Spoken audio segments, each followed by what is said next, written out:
Kyrylo Budanov, who, as you all know, is chief of the defense intelligence of Ukraine. He's been nicknamed the Dark Prince in some quarters.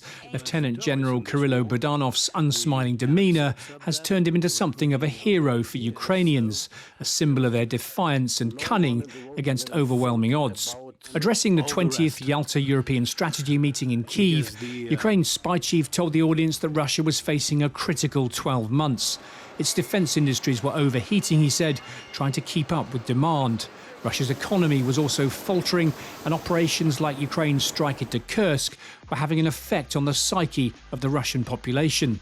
The general said information from inside Russia itself suggested the Kremlin needs the war to be over by the end of next year. Next summer their problems will be much worse because several factors will merge together at that time.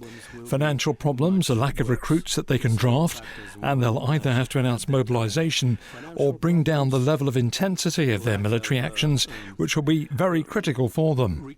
The general said Russia's factories are running hot, trying to give the military what it needs for the war in Ukraine. But shortages of raw materials, labour and components mean the Kremlin has had to prioritise some weaponry production over others. Take their advanced jet fighter, the Su-57, that they're so proud of. Their plan for 2024 is to produce 12 aircraft, not that many. Also T-90M tanks for this year. 197 tanks are planned, which is nothing in this sort of situation.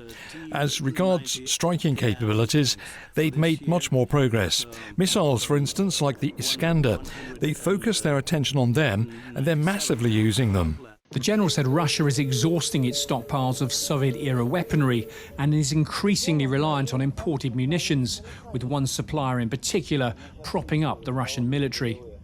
The worst problem we're facing now comes from North Korea, because the military equipment and weaponry they provide for Russia really makes a difference on the front line.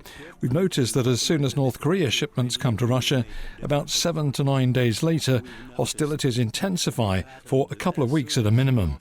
Ukraine's intelligence chief was asked what difference the use of long-range missiles like Storm Shadow inside Russia would make. The biggest effect, he said, would be on the Russian population, giving them a sense of insecurity.